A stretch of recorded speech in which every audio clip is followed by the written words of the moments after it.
Hello, everybody. My name's Mike Blackney, and I'm a developer, an indie developer making Dead Static Drive. I'm just going to check that this is going to toggle. Yeah, it is. Nice. Yeah, I'm making Dead Static Drive, and I wanted to do a talk that was in the theme of GCAP, which is the walls we build. Is that right? The walls we build ourselves. Thank you very much for that. Was that Chad? Nice. So what I decided is I'm going to talk about literal building of walls because that's the way my mind thinks. So I'm gonna talk about how I build the things that I build in Dead Static Drive. But one thing that's been a keen love for me for many years, and I'll talk a little bit about this, is procedural generation. And it's got a bit of a bad reputation. So I'll talk a little bit about ways you can make it suck less. And many of you probably use procedural generation, right? So I'm not going to be, please don't think that I'm trying to do an introduction to proc gen. I'm not. I assume that many of you have done it before. And if you haven't, then you'll probably see some examples that might qualify as procedural generation. And I'm going to talk about my procedural pipeline, just some of the basics, and how I use them on my game, Dead Static Drive. So who are you, Mike? I am a guy who worked at Transmission Games, a game studio that closed like 10 years ago now, or just under. And I also worked on a game called Antechamber, which was a very cool game made by Alex Bruce, and I worked on it for a few weeks. And I am just so absolutely proud of the amount of credit that I've gotten from that, because I've gone to GDC. He worked on it 4 years and I did very little. And so I worked on it just a little bit, but it meant that I got to go to GDC and tell people that I was Mike who worked on it, and then I got indoors that I otherwise wouldn't have, and I think that's a big part of the reason why I got attention originally on Dead Static Drive, and it's helped me a lot. So I'd like to help the industry back and do the same thing for others. I think that helping each other like that is really good. I'm making this game here. It's about a traveller on a road trip. The pitch for Dead Static Drive is Grand Theft Cthulhu. So it's mostly driving and it's horror when it's not driving. And there's a bit of theft and there's a bit of breaking the law, but it's generally more of an ethical breaking of the law. I'm trying to make it that way anyway. Originally though, I worked in a supermarket. Okay, years and years ago, my first job ever was working at Safeway. And one thing that they instilled in me, because they do training sessions and they have a bad culture because they just hire kids and then they teach the kids that they need to do absolutely everything. And so when I went into games and I had to crunch, I was like, oh yeah, this is just normal. One of the best things that I learned though, like I loved that job and it had a lot of wonderful elements to it. And one of the best elements was that it taught me that double handling is evil, okay? So when you're working, anyone who hasn't worked in a supermarket, try it even just for a year, if you can afford to. It pays better than game development, so you probably can. But what they do is they teach you that what you can do is you can do things just once if you've got the right processes. Okay? So regularly, what happens in a supermarket is someone will order stock, and the stock will come from a warehouse, and it'll get shipped into the store. And every single day, there are people there who receive the shipment, and then they go through every single box, put it onto a trolley, okay, and then they take that trolley out. They don't do this with trolleys in the same way as they used to when I was there, but it's basically the same. Push the trolley into the store, look at every single box. If the box won't fit on the shelf right now, then you either put it overhead if you're in a grocery aisle, or if you're in the dairy case, which is where I worked with the milk and the perishables, you actually can't put them overhead because they need to be in the fridge. So you write down the order number on them to make sure that whoever's going through all of the boxes knows what the order number is, and then you put it out the back. And so a lot of the job every single day is taking the boxes off the truck, going into the store. Do they fit? They don't fit. Write the number down, put them out the back, okay? And it's an extremely difficult job. And so any small amounts of improvement that they can do to that process was really valuable. So I tried to do as many small changes to that as I could. The way we stored them in the storage area out the back was really critical. The amount of stock that we ordered to make sure that we don't overfill, that was really critical too, right? So I really value, it's silly, this is not a talk on Safeway, but I really value not double handling. So when I started getting into game development, as soon as I found procedural tools that could help me to not do the same task over and over again, that just made my life. So anyone who's done any technical art, okay, hands up anyone in this room who's a technical artist, yeah? This is great, there's quite a few of you. You know the value of procedural generation, right? So context, this is what dead static drive looks like right now. It's got like an art style that's like that. and I have lots of, all of the content that you see in here, much of it was procedurally generated. Okay, so the trees were, the flowers were, the texture on the ground was, the character and the vehicle weren't, but they used procedural generation elements in them. And so a lot of the game I just wouldn't have been able to make if I had to do everything by hand the old-fashioned way. So just an aside before I get started, what this talk will be, it's going to be the details of how I do my thing, but also not just the specific details, how I use that process to add value to my game development, right? So if you're going to get any takeaways from this, it's not going to be, oh, Mike did it this way, so do it that way. It's going to be, well, I've heard of that as a tool. It's now in my tool belt, and so in specific situations that will help me, but it won't, it's not just, you know, you're all adults, you know how this works, but when you're learning, don't just like dogmatically apply what you learn. That's what I'm trying to say. So I'm going to get started on the requirements. Requirements that I have for my system when I'm making this game, okay? What do we need? I'm just going to, excuse me, I have notes, but it's not keeping up with my notes.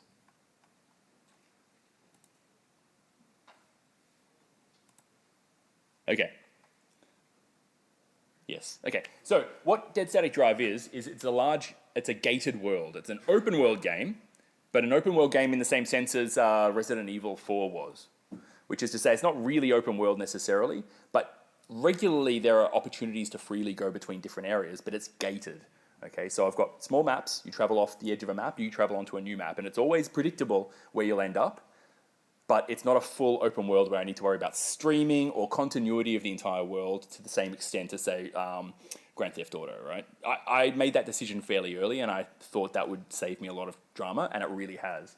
But what I do want to do is I want to have a big, rich world that's filled with buildings, gas stations. It's like an Americana-themed road trip. So there's bowling alleys, and there's mountains and cliffs and mesas, right? And so you can go into the middle of nowhere, but you can also stop off at a drugstore. Okay, so I wanted to have this feel of scale, but to get a feel of scale to that extent, right? I'm not making what's that Equus Oils game? Kentucky Route Zero, yes, thank you. Hey, how you doing, Christian? Okay, it's not Kentucky Route Zero, right? Kentucky Route Zero was a gorgeous road trip game where you would go to these small locations and you would just do a small interaction in each area, right? I'm doing a game where, in theory, you can be at any individual point between these, and there should be some interest there, right? And that's a big challenge to give myself, and so I said early on I want to do proc gen for that. But in order to do that, I need to make sure that I have really clear requirements. So what I did is I sat down and I said, what is this gated world going to look like?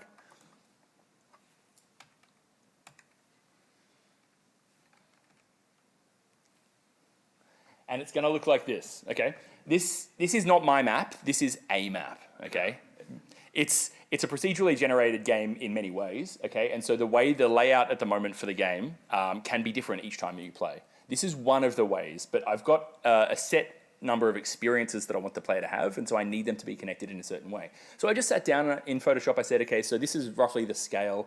I'm going to have 5 or 6 different biomes. I've got beachlands, desert, a few types of desert, mountains with fir trees. I have farmlands as well. Okay, so a number of different kinds of areas that you want to be able to go through, and I decided that I would keep them quite separate. What I wanted to do is I wanted to have lots of content with low cost. Okay, and this is the appearance. I mocked up some early towns so that I could see what the visual style would look like when I was in there, and what the process was for making an individual building. And so you'll see here, this is a rest stop. It's a diner, okay? You've got some bathrooms so you can pee. You've got seats to sit down in. You've got food that's sitting around. There's people who work there who you can talk to. There's people who stop off there. These are all the requirements that I wanted. And I wanted to be able to make many of these, right? Dozens of them. And make them feel different from each other, okay? Lots of content, low cost. That was one requirement. I also want them to be functionally similar to hand-authored content. So whatever it is that I make, I need it to look like I've made it by hand, okay? Because I hate that procedurally generated look. Like, this is an image of Angband, which is a roguelike from like the 80s or 90s. And you're just a little ampersand moving around dots on a maze, right? Really awesome roguelike, lots of fun, but their procedural generation issues are much, much smaller than mine. So going from the image on the left to the image on the right and knowing how to place the elements in the environment, how to make sure that the rest stop actually made sense. You know, how many restrooms is it going to generate? How many tables and chairs is it going to make? You know, I need to make sure that I have safe and sane limitations on what I can reasonably do when I'm making this. And so I wanted it to be artistically rich and polished and not easily read as procedural or formulaic, right? So what I'm really looking for is I'm looking for the Holy Grail. I'm looking for something that doesn't exist. I'm looking for a procedural generation that is just kind of impossible for me to do on the scale that I'm talking about. So anyone who hasn't used much procedural generation, there's this trend, right, where with traditional art, the more time you spend, the more content you get, right? If you do procedural generation, the more time you spend, initially, you don't get anything. You get nothing out of it. You get a tiny amount of artwork that looks really bad and you can't really use it. It's not usable. And then you hit this point where suddenly you've done enough work on the tools or you've done enough work on the generation algorithm that you have infinite, I'll say infinite, you have as many different variations as No Man's Sky has, right?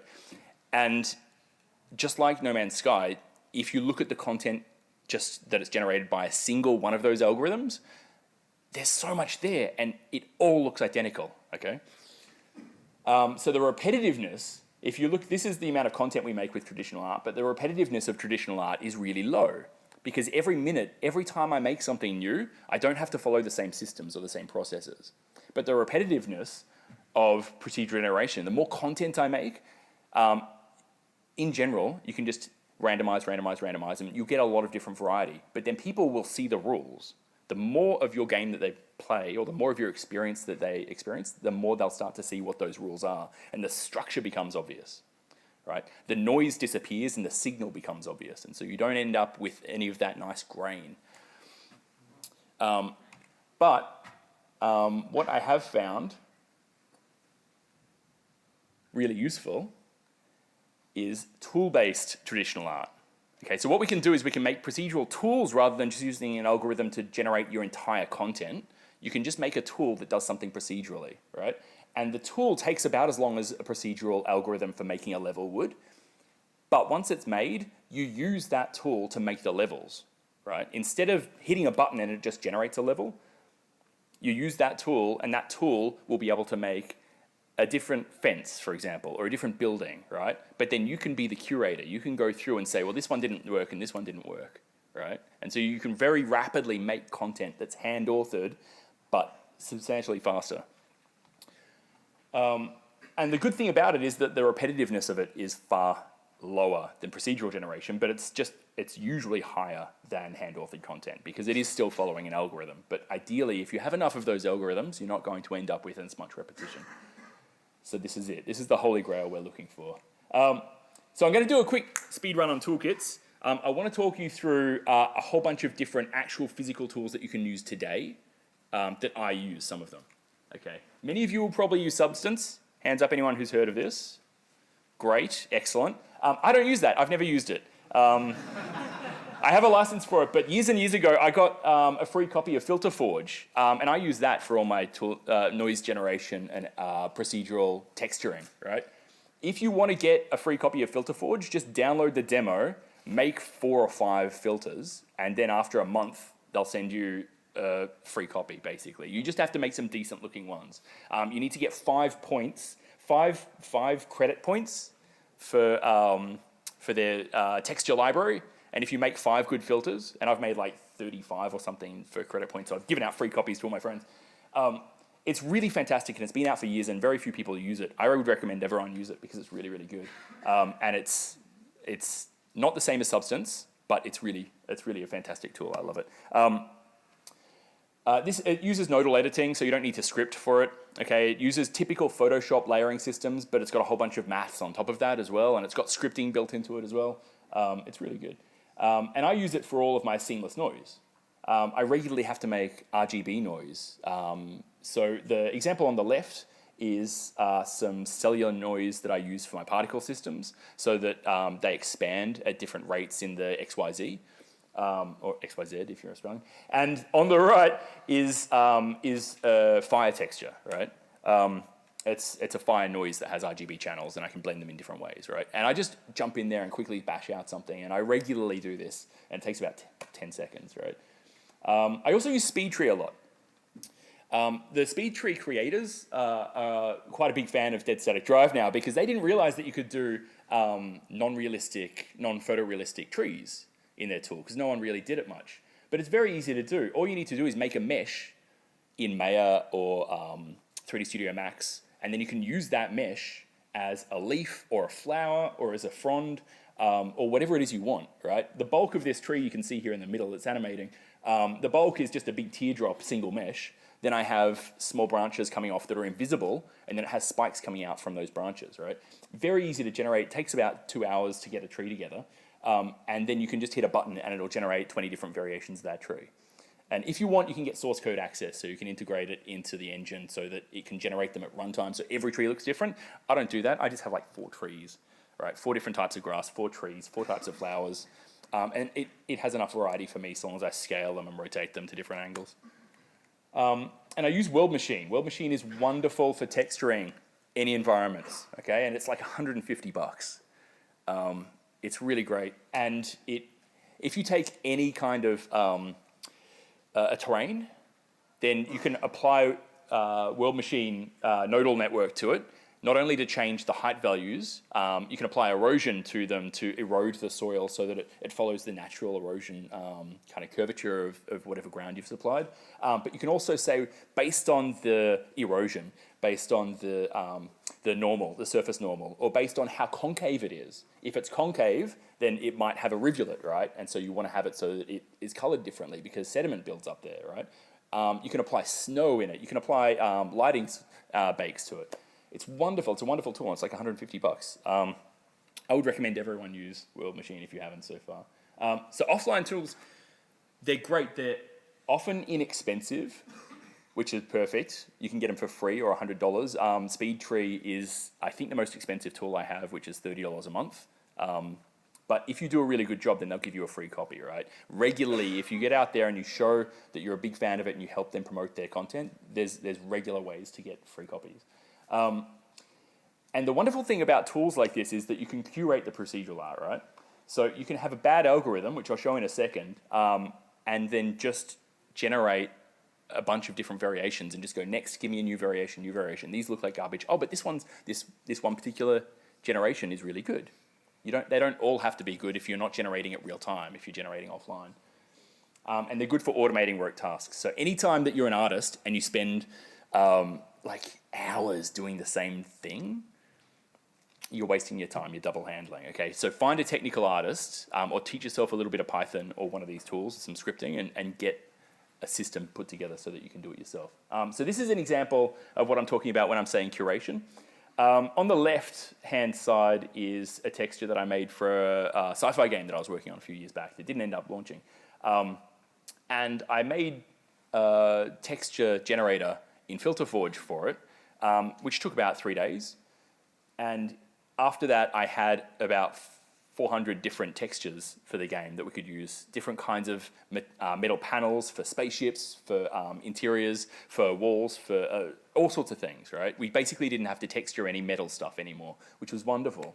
And a lot of the ones that are on the right, they're 4 examples that I didn't like, right? I'm just hitting random, give me a new random texture. It'll randomize how much space there is between each panel, how much rust it applies, what colors it gives them, I didn't like them, but that's fine because I could just skip them and choose the ones that I liked, right? And so I had like hundreds of great textures that I could use. And it also generates not just the diffuse color, it generated the roughness, the metallic textures, and the normal map, all just with a single bake. And don't forget, there's also engine tools, and I'll talk a lot more on that in the rest of the talk. Generally, engine tools can be really fantastic. They're free with the engine, so if you're using Unreal, you can use the procedural foliage tool that's built into it to cover your entire world with foliage. And they're usually production tested, which is wonderful. It means that it's been used on a big game, and they've ironed out a lot of the flaws. Unreal has crash bugs still, and I'm not going to deny that, but in general, they've thought of a lot of things that you might not have thought of, and they've put a lot of work into it. And it's not invented here, so you don't have to do all of the work yourself, which is wonderful. So definitely consider those. But there's also the negatives that they box in your thinking, right? I'm not using any of the foliage tools that are built into Unreal, procedural foliage, because they're not right for my game, okay? I wanted to make new ones because I have a specific game, so I've solved that problem, right?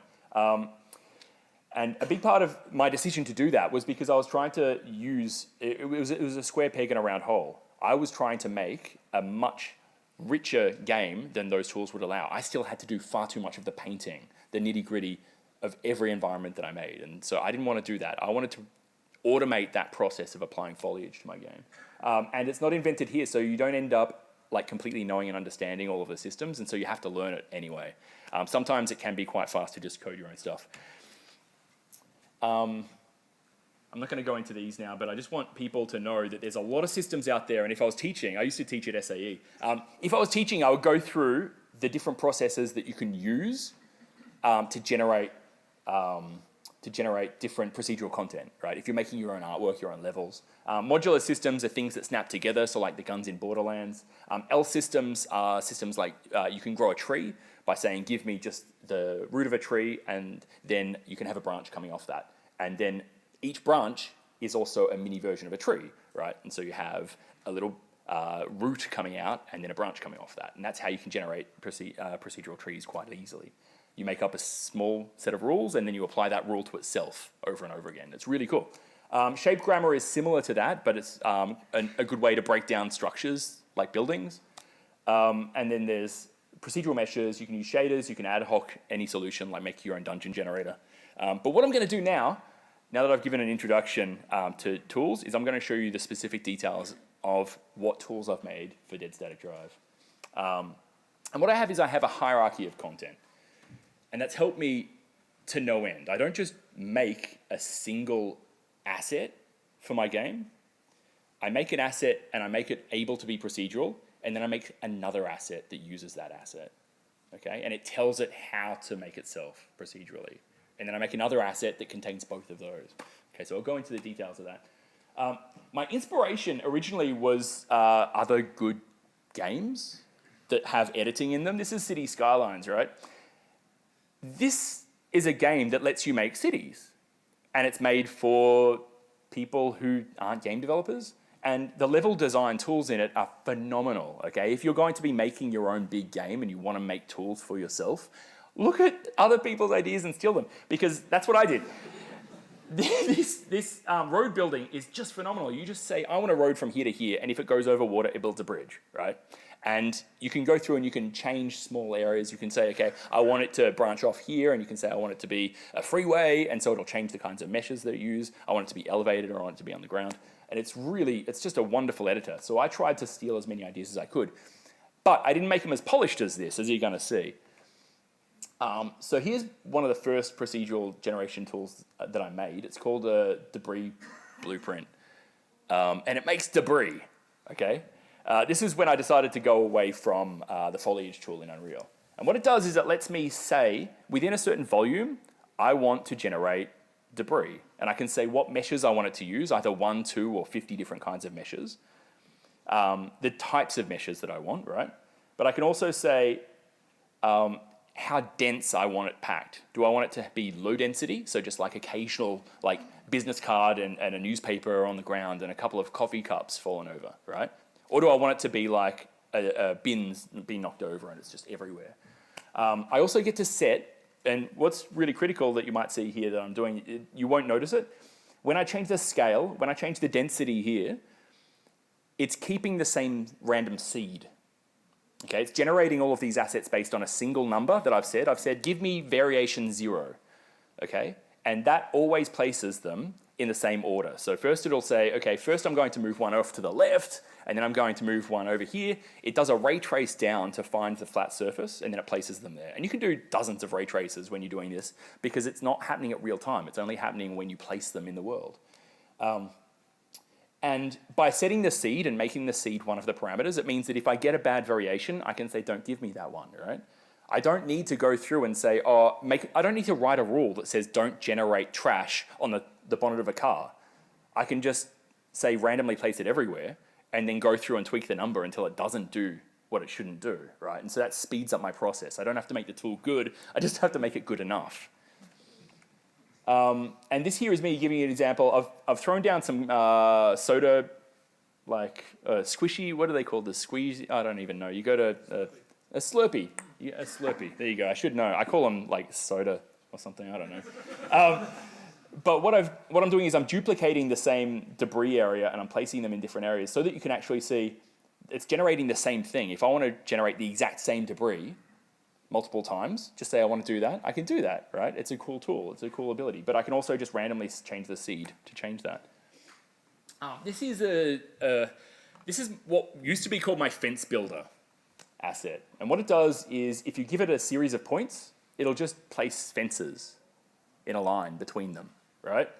So I've just said, give me a fence from here to here, and then I can move what the points are, and then it'll place them. And then I'm adding another point, and it just adds on to the fence. And it's just building a fence line. I can make closed fence lines just by having 5 different vertices, and so it'll go from here to here to here to here to here, right? A closed fence. Which is good. It used to be called my fence line, but now I use it for everything. I use it in grocery stores to make every aisle, right? And instead of placing a fence, I place the actual, the shelves. And the shelves themselves, they're blueprints, and they generate food on them. And so if I want an entire store, I just say, give me 4 lines, right, of shelves, and it's done. It's really good to do. This here is me making a fully enclosed fence. This is a chain link fence. What am I doing here? Yeah, I'm changing the per asset, the rotational variation. And I've also added in, you can change the positional offset. But then I'll just go through, I change it to like 5 degrees, just a really small amount. So if it's just 5 degrees, then it looks pretty good, and that's my default setting, right? And I like that. But what I can do is I can just change it. I can say, okay, give me a different kind of fence.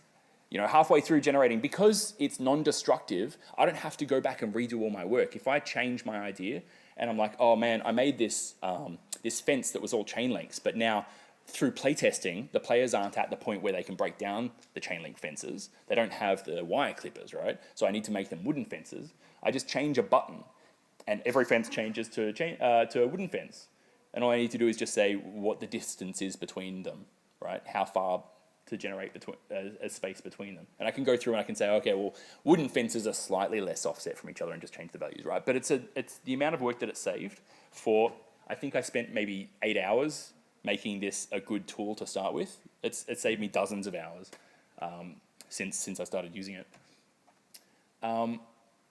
And this here is another blueprint that I've got. This is my utility pole blueprint, right? Gives me the ability to place spline anywhere, and between each vertex of the spline, it'll place utility poles, and it'll connect the utility poles to each other using like a rope system that I've got, right? And you'll notice when we hit the utility pole with a car, like the power lines wiggle around a little bit. I don't have a GIF of what it looks like when they break down, but if you check my Twitter from like 1.5 years ago, I've got one.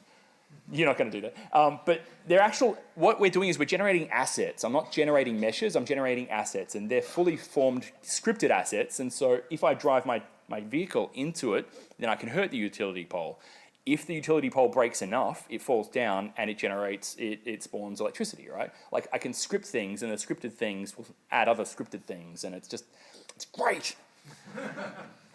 it means that I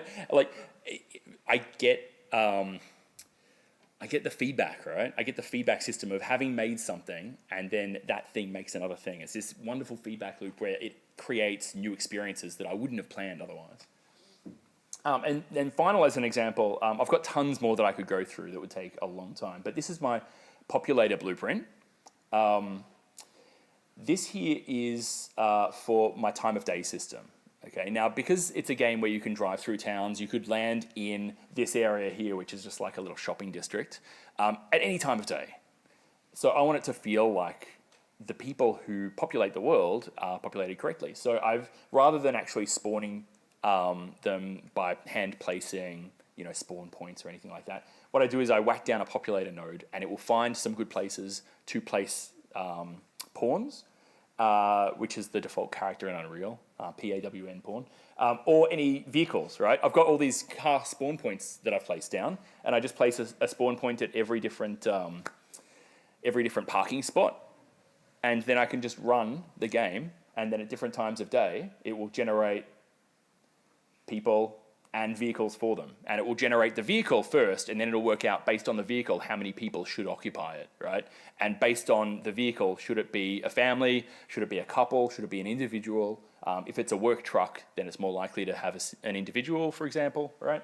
And at nighttime, it won't generate anything because I've said for it that it's a 9 to 5 building. And that's another thing that I'd say. I'd say anytime you're making a generator of any sort, make sure that you have the ability to put in simple options, right? I've got enums in all of my generators to change the mode of generation. So here there's my deck of different cars that will be available for this populator, and all the spawn points. I have an option for if they're allowed to rotate 180 degrees, the cars, because sometimes I don't want them to, because backing in doesn't make sense for that area. But for most places, by default, they can rotate 180 degrees. And I've got this population flux value. I've got random 9 to 5, so between the hours of 9 and 5, it'll just be random. There might be 1, there might be 2, and that's based on the population max, okay? I've also got, is it a diner? Is it a store? Is it a bar?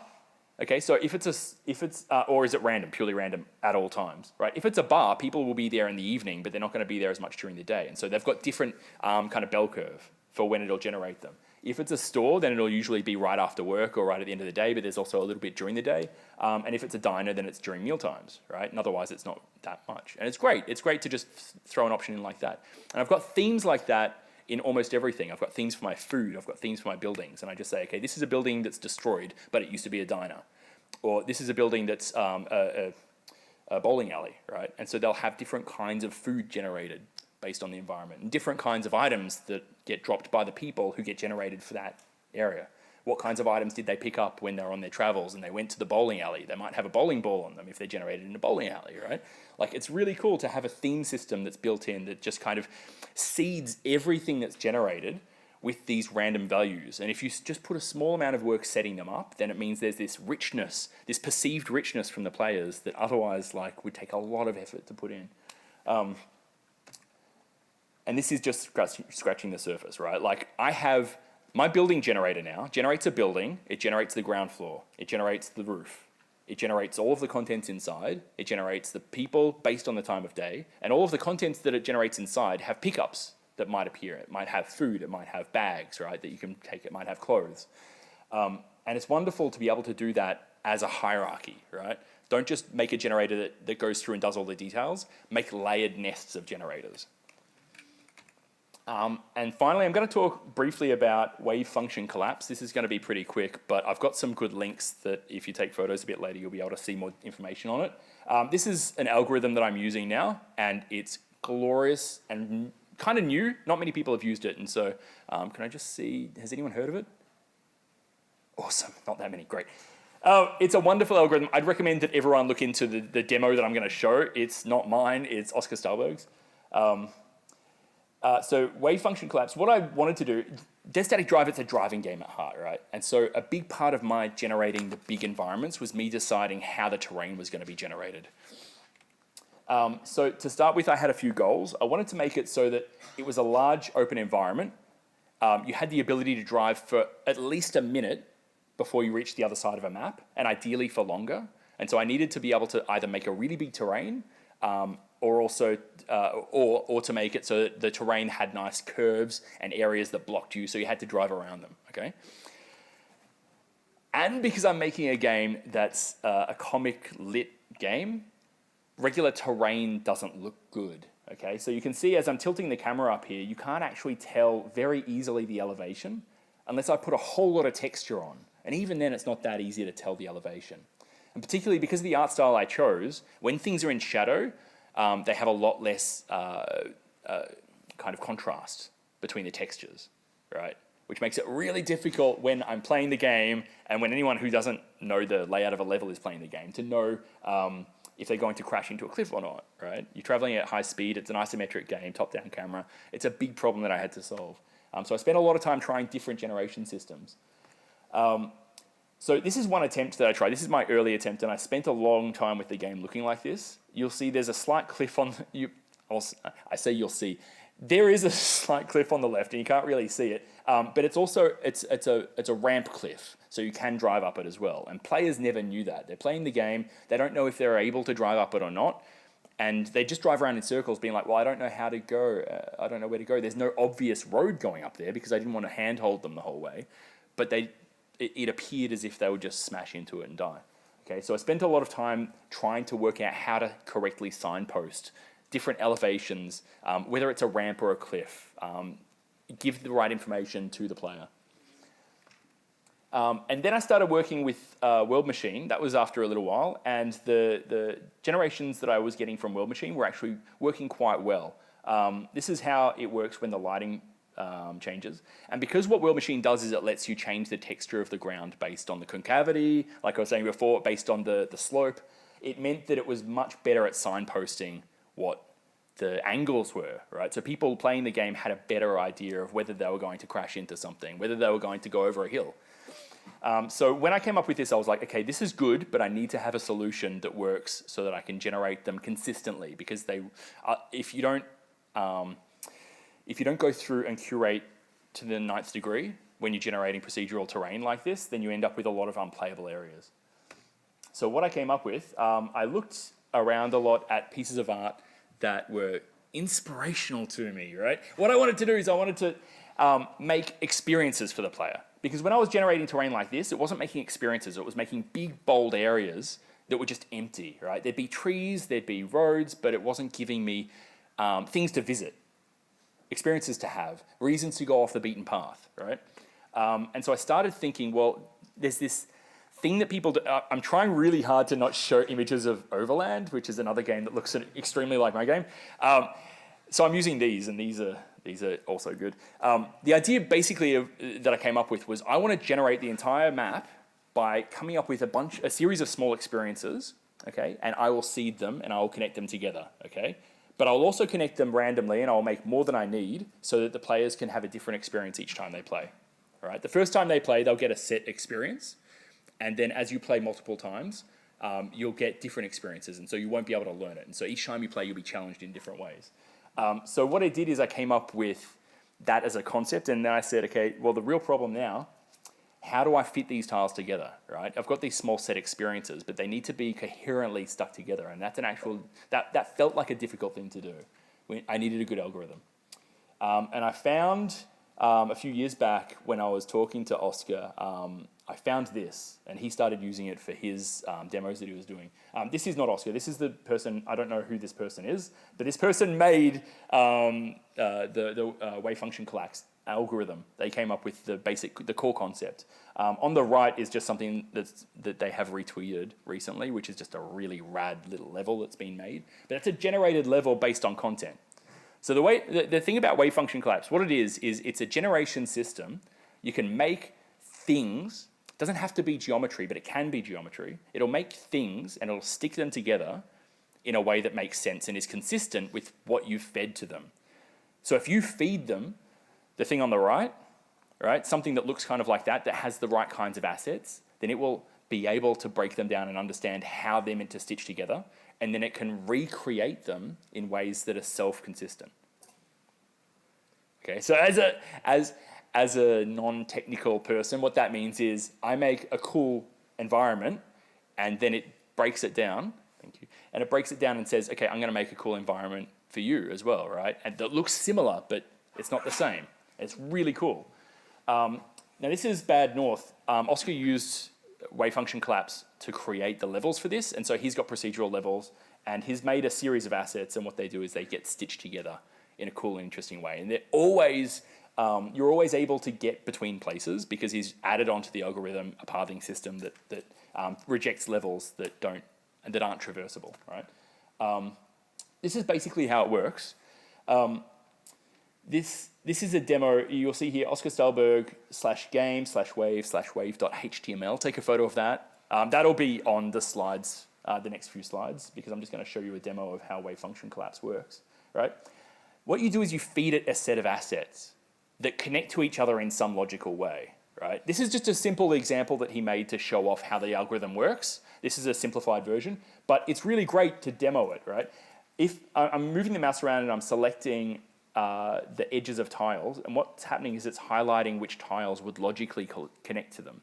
So blue edges connect to other blue edges, right? The lighthouse connects to lighthouse base. Every time you make a lighthouse, it must have a lighthouse base, right? But every time you have a small round pillar, it doesn't necessarily have a lighthouse base on top of it. Sometimes it just has a cap on top of it. And what happens, that's the set of tiles, the modules that you add to it, but then when you're generating the world, what you can do is in this example, you can just hit the solve button and it'll just randomly generate a world made of those tiles, okay? It's called Wavefunction collapse. It's based on the concept of wave functions from statistical theory and also from quantum mechanics. The idea basically is that things are a probability wave until you observe them, and when you observe them, then you know what the final form is, right? And so when we're clicking here, when we click on an individual tile, what we're doing is we're saying, this tile here is definitely solid rock. And what the algorithm does is it then goes through all of the other possibilities for this tile and says it's not that, it's not that, it's not that. There's no lighthouse here because it's solid rock. There's no grass here because it's solid rock. And every time it discounts a tile, it flood fills out to the nearby tiles and says, well, you can't be anything that doesn't connect to solid rock. And then it flood fills out from them and says, well, you can't be something that doesn't connect to the things that are invalid now here.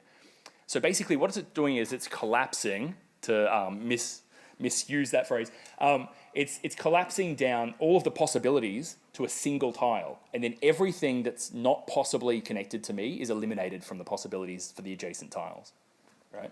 And so what it does is it goes through and it just says, okay, what can and I can't have throughout the entire map. So what you can do is you can hand control. You can say, okay, give me a map that has a gas station in the middle. Everything else doesn't matter.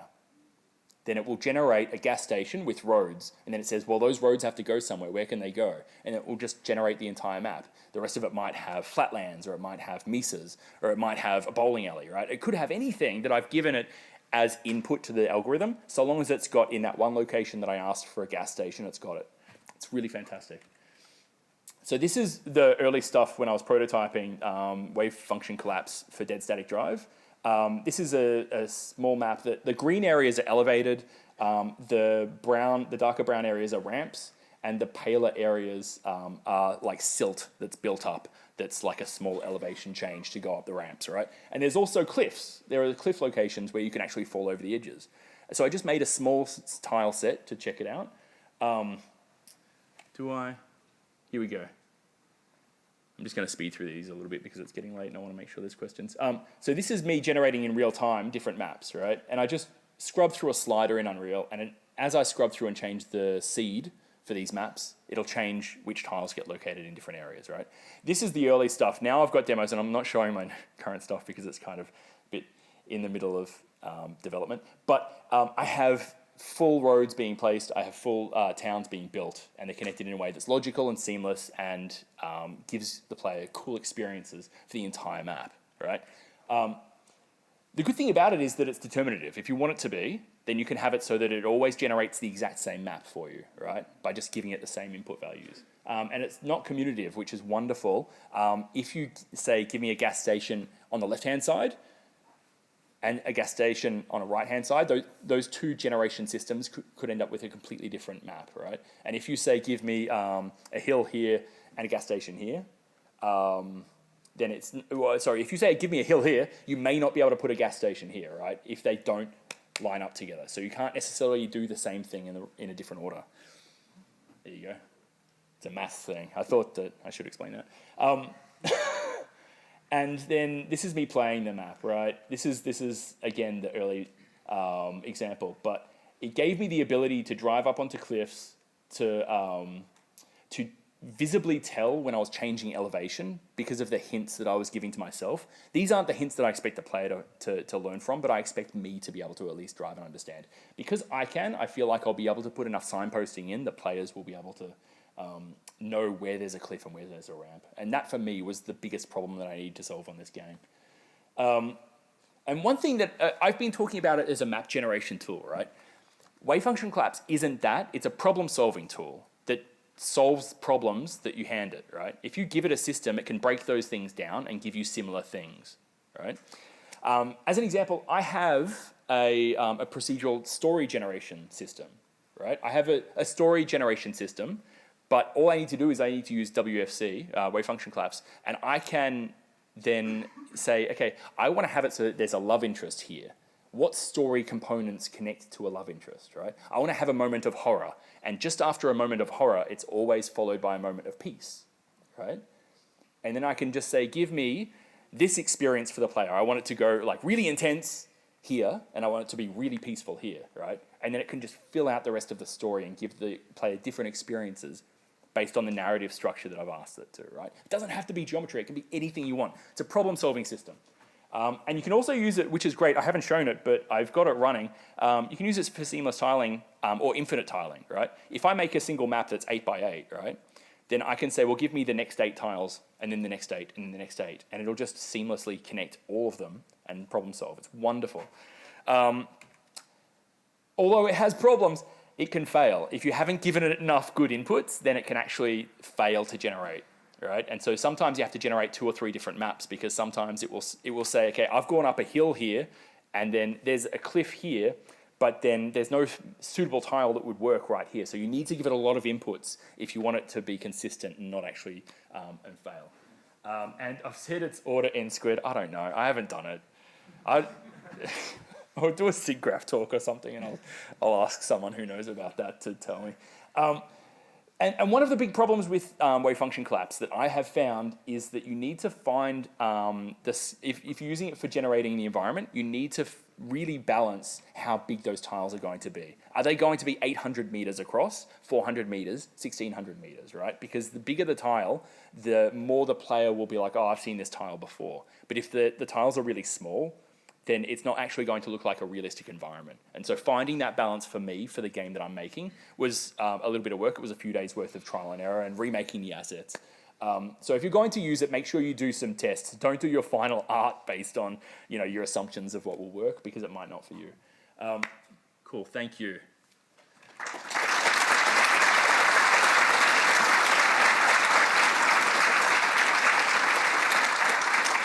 And I think we have 1 minute for questions. Yes. When you want to create a location that the player can go back to again, Yep. and see it's a familiar place, do you bake the results or you put to generation, or is it fully deterministic? It's fully deterministic, and so I bake the process that I use to make it. So I just bake the seed out and where I started to generate from, and then it just does the same thing. So you don't need to save as much data too. Disk space is reduced. Maybe anyone?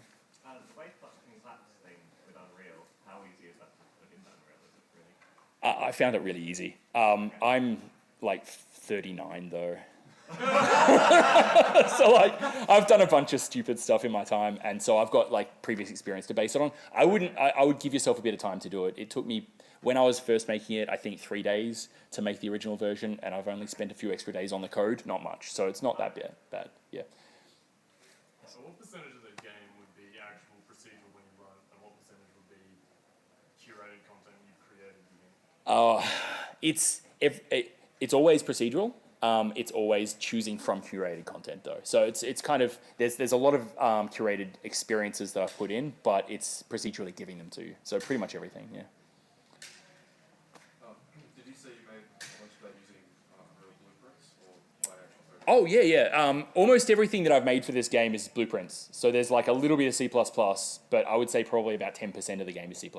And it's really good. I used to run on a Surface Pro 3, which I would recommend get a shit computer because it means that you'll be optimizing the entire process. You don't leave it until the end. Now I'm on a Surface Book, which means I'm a little bit lazy, but like it still runs really well. It's fine. Yeah. Cool. Thank you, everyone.